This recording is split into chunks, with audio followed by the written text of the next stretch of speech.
Shunan Beach. Look at the windmill. Parang nasa Ilocos lang. Tapos, ayan, high tide na.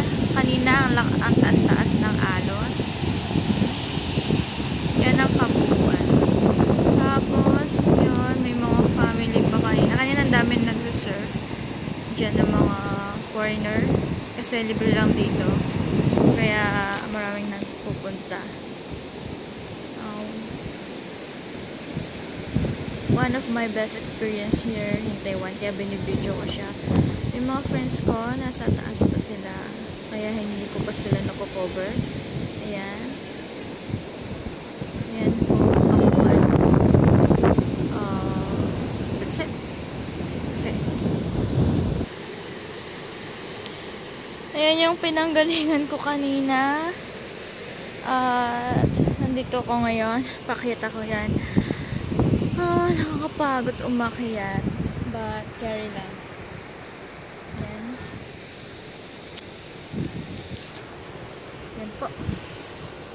So hard. Pose. Oh my goodness. Look at my face. That's it. Nandito na ako kung nasan yung mga friends ko. Ibipidyo ko sila. Hahaha. Para sa memories. Para sa economy yan.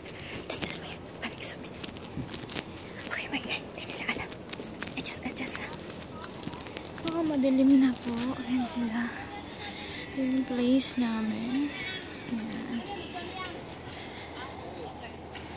Diyan sila.